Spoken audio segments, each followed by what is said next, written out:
Good morning, students. Today we'll start your first chapter chemical reaction and equation. इस chapter को करवाने से पहले मैंने आपको केमिकल फार्मूला बनाना, वैलेंसी कैलकुलेट करना और प्रोडक्ट टेबल्स के एलिमेंट्स का atomic number, mass number, everything दिया, वो आपने होप सो कर लिया होगा. चैप्टर का नाम है chemical reaction and equation. What is chemical reaction?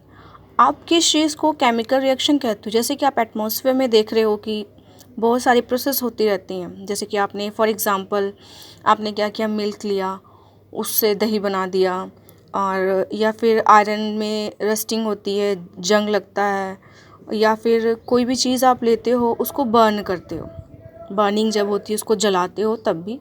तो आप कह सकते हो कि केमिकल रिएक्शन कब होती है?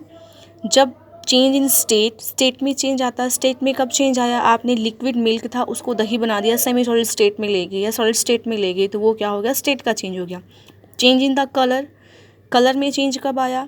आपने क्या किया, रस्टिंग ऑफ आयरन की बात करी, आयरन को रस्ट हुआ तो वो इसमें आपका चेंज आया, कलर चेंज हुआ, ब्राउन कलर का आया. मैंने आपको रस्ट का फॉर्मूला बता रखा है, Fe2O3 molecule of water, reddish brown colour की रस्ट होती है. एवोल्यूशन ऑफ गैस, कोई भी गैस बाहर निकलती, फॉर एग्जांपल हम ब्रीदिंग कर रहे हैं तो हम कार्बन डाइऑक्साइड को बाहर निकाल रहे हैं, तो रेस्पिरेशन मेनली होती है अंदर जाके, तो उसमें भी गैस बाहर निकलती. चेंज इन टेम्परेचर, आप चूने को पानी में डालते हो, वहाँ पे एक केमिकल रिएक्शन होती है और वो पानी जो है वो गर्म हो जाता है, तो इस वजह से जो है वो आपका केमिकल रिएक्शन होती है. इन चीज़ों को ध्यान में रखते हुए कि ये जो चीज़ें हैं, जहाँ जहाँ पे ये चेंजेस कुछ भी आते हैं वहाँ पे हमारी कोई भी केमिकल रिएक्शन होती है. इसमें एग्जांपल आपको मैंने बता दिए हैं हर एक के साथ, फिर भी conversion of milk into curd, rusting of iron, burning of magnesium ribbon. अब ये बर्निंग ऑफ मैग्नीशियम रिबन है, आपने इसको ऐसे तो लिख दिया, पर अगर हम केमिकल फॉर्म की बात करते थे हमें, जैसे कि मैग्नीशियम और ऑक्सीजन, क्योंकि किसी भी चीज़ को जलने के लिए ऑक्सीजन की रिक्वायरमेंट होती है, बिना ऑक्सीजन के वो चीज़ बर्न नहीं कर सकता, तो हमने मैग्नीशियम को ऑक्सीजन की प्रेजेंस में बर्न किया तो क्या बना? Magnesium oxide. मैंने आपको मैग्नीशियम ऑक्साइड का फॉर्मूला भी बताया हुआ है और इवन ये भी बताया हुआ है कि मैग्नीशियम ऑक्साइड का फॉर्मूला आप बनाओगे कैसे. यहाँ पे जो लेफ़्ट हैंड साइड ये चीज़ें दी हुई हैं, ये आपको क्या कहते हैं? रिएक्टेंट्स होते हैं, और जो राइट हैंड साइड चीज़ें दी होती हैं ये प्रोडक्ट, और बीच में जो ये एरो होता है ये रिएक्टेंट को प्रोडक्ट से सेपरेट करता है. इस एरो की जो टेल होती है वो रिएक्टेंट की तरफ से होती है और जो हेड होता है वो प्रोडक्ट की तरफ होता है, मतलब रिएक्टेंट प्रोडक्ट में कन्वर्ट हो रहा है. अगर आपके पास एक से ज़्यादा रिएक्टेंट है तो उनके बीच में प्लस लगा के पुट करोगे, अगर एक से ज़्यादा प्रोडक्ट हैं तो प्लस पुट करोगे. यहाँ पर हमारे पास सिर्फ एक ही प्रोडक्ट है. तो ये जो इक्वेशन यहाँ पे लिखी हुई है, हमने किसी भी तरीके का कोई सिंबल, कोई कुछ नहीं यूज़ किया है, तो this is known as the word equation. अगर हम इसी इक्वेशन को इनके एलिमेंट्स के सिंबल के फॉर्म में लिखते हैं, सिंबॉलिक रिप्रेजेंटेशन करते हैं, जो आपका मैग्नीशियम ऑक्साइड है उसको कम्प्लीटली वर्ड्स में ना लिख के हम मैग्नीशियम ऑक्साइड का केमिकल फार्मूला लिखते हैं, तो ये जो इक्वेशन होगी वो हमारी वर्ड इक्वेशन ना होके क्या हो जाएगी? एक केमिकल इक्वेशन हो जाएगी. जैसे अभी हमने यहाँ पे किया हुआ है कि मैग्नीशियम का सिंबल Mg, ऑक्सीजन का O2 और मैग्नीशियम ऑक्साइड का MgO. तो ये आपका जो है क्या है? मैग्नीशियम ऑक्साइड का सिंबल, सिंबॉलिक रिप्रेजेंटेशन आ गई. एक चीज़ का ध्यान रखना है, जब भी आप किसी भी चीज़ में ऑक्सीजन लिखोगे तो आप ऑक्सीजन को हमेशा बड़े साइज़ का लिखोगे जैसे आपने बाकी का एलिमेंट लिखा हुआ है, अदरवाइज़ यहाँ पे काम गड़बड़ हो जाएगा. फॉर एग्जांपल अगर मैं यहाँ पे कार्बन के साथ कार्बन मोनोऑक्साइड लिखना चाहती हूँ तो मैंने ऐसे ऑक्सीजन छोटा लिख दिया, तो ये रॉन्ग हो गया, क्योंकि अब अगर आप इसको कार्बन मोनोऑक्साइड नहीं बोल के इसको कोबाल्ट बोलोगे, अगर मुझे कार्बन मोनोऑक्साइड लिखना है तो मैं कार्बन को और ऑक्सीजन को दोनों को सेम साइज से लिखूँगी. तो इस मिस्टेक का ध्यान रखना, ये मिस्टेक कभी भी नहीं होनी चाहिए. तो हमने वर्ड इक्वेशन की बात करी, फिर हमने केमिकल इक्वेशन की बात करी. अब हम इसमें काउंट करते हैं कि क्या जो दोनों तरफ एटम्स हैं वो इक्वल हैं. इधर मैग्नीशियम एक है, यहाँ पे magnesium okay, done.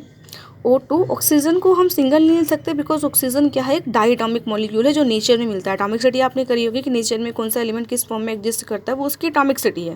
Oxygen, hydrogen, nitrogen, these are the diatomic molecules. तो दिस O2, बट यहाँ पे ऑक्सीजन क्या है?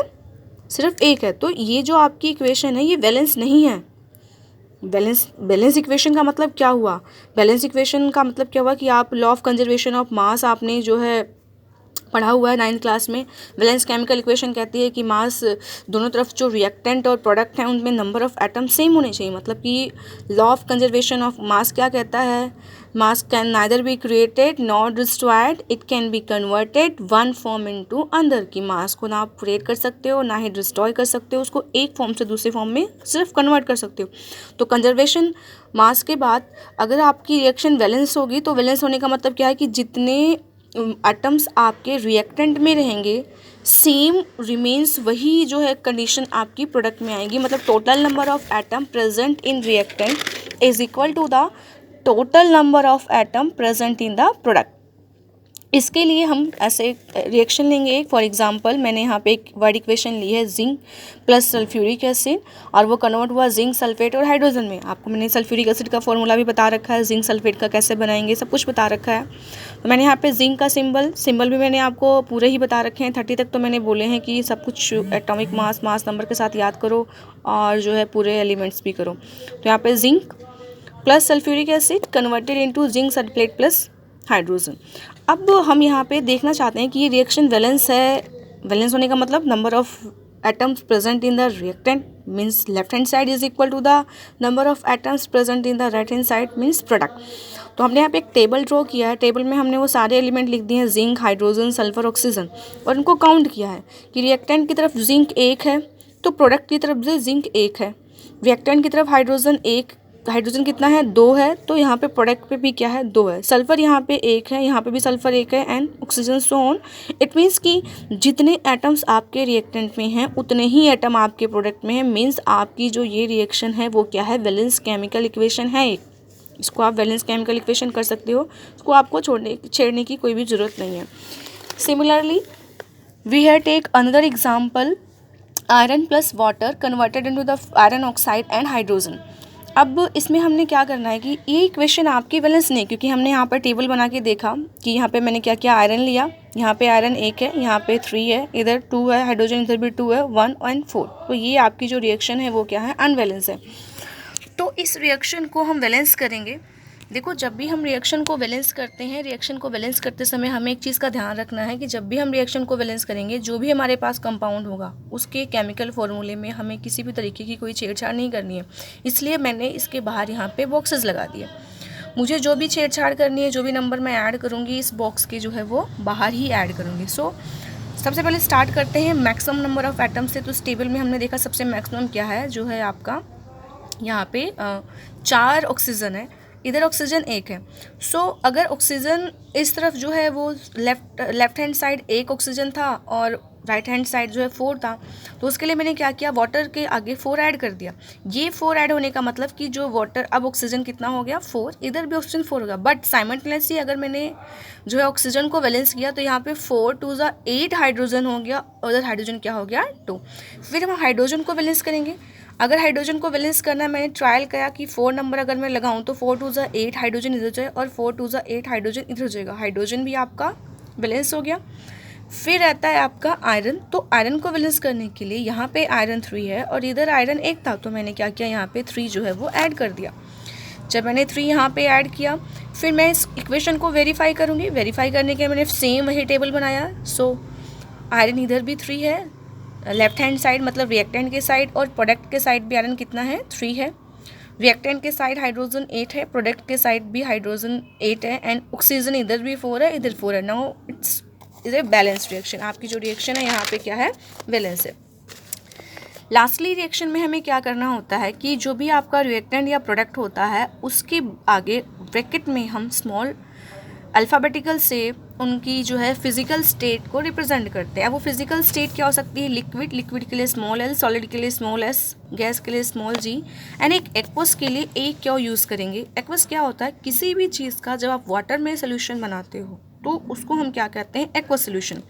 सो इस इक्वेशन को हम ऐसे लिखेंगे, Fe सॉलिड स्टेट में था, वाटर गैस में था, बिकॉज आयरन जो है इतना जो है स्ट्रॉन्ग होता है कि जो है यहाँ पे जो है वो सिंपल वाटर या हॉट वाटर के साथ रिएक्शन नहीं करता, वो स्टीम के साथ करेगा। So water in the steam gas state में, आयरन का ऑक्साइड सॉलिड में, और यहाँ पे हाइड्रोजन आपकी गैस है तो वो गैस स्टेट में प्रेजेंट होता है।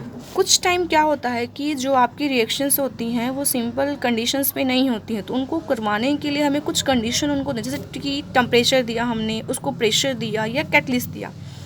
ये जो आपका कैटलिस्ट है, ये टर्म आपके लिए यहाँ पे नई इंट्रोड्यूस हुई है। कैटलिस्ट एक ऐसे केमिकल सब्सटेंस होते हैं जो रेट ऑफ रिएक्शन को अल्टर करते हैं।